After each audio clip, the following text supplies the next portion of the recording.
The greatest advantage of saying truth is you need not to remember whatever you said. నిజం చెప్పేవాడు దాన్ని గుర్తుపెట్టుకోవాల్సిన అవసరం లేదు. కానీ అబద్ధం చెప్పేవాడు తప్పనిసరిగా అబద్ధాన్ని గుర్తుపెట్టుకోవాలి. ఒకరి దగ్గర చెప్పిన అబద్ధాన్ని మరొకరి దగ్గర కూడా చెప్పాలి. ఒకసారి చెప్పిన అబద్ధాన్ని గుర్తుపెట్టుకొని జీవితంలో మళ్ళీ ఎప్పుడు అవసరం వచ్చినా అదే అబద్ధం పదే పదే చెబుతూ ఉండాలి. తన వారితో చెప్పిస్తూ ఉండాలి. అందుకే అనేది నిజం చెప్పడంలో ఉండే లాభం అబద్ధం చెప్పడంలో ఉండదు అని. చంద్రబాబు ఆయనకు బాకా ఊదే ఎల్లో మీడియా గుర్తుపెట్టుకోవాల్సిన విషయం ఇది. జీవితం మొత్తం అబద్ధంలో బతికేస్తూ ఒక్కోసారి తప్పనిసరి పరిస్థితుల్లో అబద్ధం నుంచి బయటకు వచ్చి నిజాన్ని కక్కేస్తూ నిజానికి అబద్ధానికి మధ్యలో హీనమైన జీవితాన్ని లాగించేస్తుంటారు. ఇదంతా ఎందుకంటే చెప్పిన అబద్ధాన్నే మళ్ళీ మళ్ళీ చెబుతుంటారు.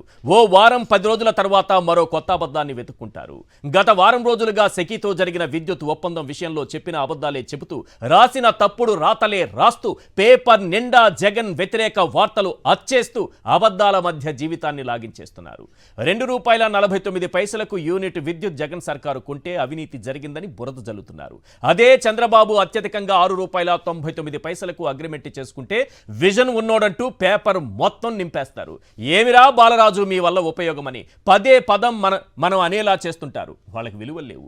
నీతి నిజాయితీ అసలే లేదు. ఆ పత్రికల్లో నిజానికి చోటు లేదు. చంద్రబాబుకు ఊడిగం చేయాలి. కూలి మీడియా బ్రతకాలి. ప్రతిపక్ష నేతగా ఉన్న జగన్ పై పడి ఏడుస్తారు. ముఖ్యమంత్రిగా ఉన్న జగన్ పైనే పడి ఏడుస్తారు. మొత్తానికి ఏడుస్తారు. వాళ్ళ ఏడుపే ఆయన ఎదుగుదల. అయ్యా కూలి మీడియా యాజమానులారా, అమెరికాలో అదానీ కేసుకు జగన్కు ఏమైనా సంబంధం ఉందనా? లేదని తెలిసినా తప్పుడు రాతలు రాస్తున్న మీ బుద్ధికి మీ బుర్రకు హ్యాట్స్ ఆఫ్. కూలి మీడియా పాత్రను అద్భుతంగా పోషిస్తున్నందుకు మరోసారి హ్యాట్స్ ఆఫ్. అసలు సెకీతో ఒప్పందం విషయంలో ఏం జరిగిందో 10 ప్రశ్నలు అడుగుతాను. అవునో కాదో మీరే సమాధానం చెప్పాలి. Question number 1. సెకీతో కేవలం ₹2.49 ఒప్పందం చేసుకోవడంతో 1,10,000 కోట్లు జగన్ ఆదా చేశారు. అవునా కాదా? కూలి మీడియా కరెక్ట్ ఆన్సర్ చెప్పాలి. Question number 2. ISTS ఛార్జీలు లేకుండా కేవలం ₹2.49 సెకీతో ఒప్పందం కుదిరినా బురద జల్లుతున్నారు. అవునా కాదా? కూలి మీడియా కరెక్ట్ ఆన్సర్ చెప్పాలి. Question number 3.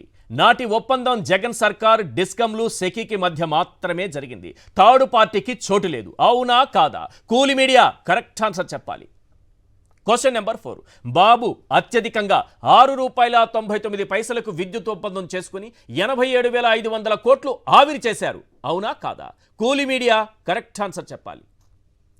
Question number 5. అత్యధికంగా యూనిట్ ₹6.99 కొన్న బాబు కోట్ల రూపాయల అవినీతికి పాల్పడ్డట్టే. అవునా కాదా?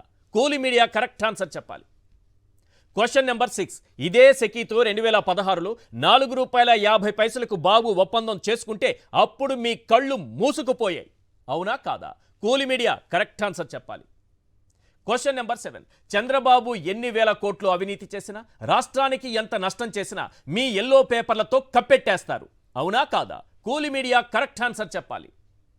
Question number 8. జగన్ ఎంత మంచి చేసినా, విప్లవాత్మక సంస్కరణలతో రాష్ట్రాన్ని ప్రగతిలో నిలిపినా బురద జల్లడమే మీ పని. అవునా కాదా? కూలి మీడియా కరెక్ట్ ఆన్సర్ చెప్పాలి. Question number 9. దోచుకో పంచుకో తినుకో విధానంలో భాగమై చంద్రబాబుకు ఊడిగం చేయడమే మీ పత్రికల పని. అవునా కాదా? కూలి మీడియా కరెక్ట్ ఆన్సర్ చెప్పాలి.